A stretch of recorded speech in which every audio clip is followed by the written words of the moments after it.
عشق بین من و لیلا از یه نقاشی تو مغازه آقام شروع شد. دیماه اون سالو هیچ وقت یادم نمیره.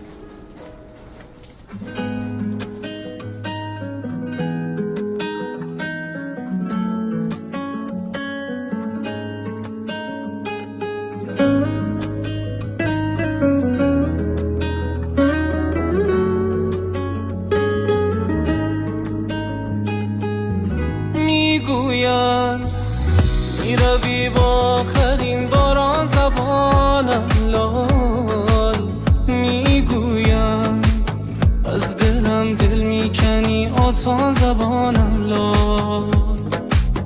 من گاهی با خودم در خلوتم آهسته میگویم مبادا راست باشد حرف این و آن زبانم لا.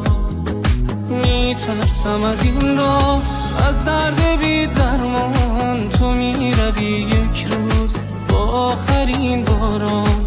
در خواب خود دیدم این لحظه را 100 بار. رفتی و باران زد در آخرین دیدار.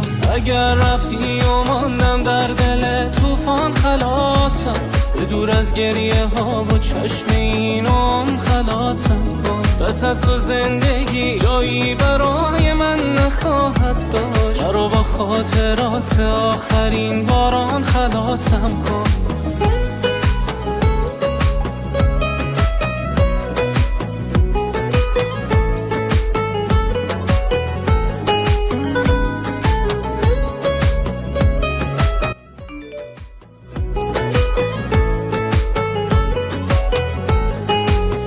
نفسم رفته دلم تاب ندارد بیش، آسمان که نور مهتاب ندارد بیش. جان من جان تو، جان چشمان تو.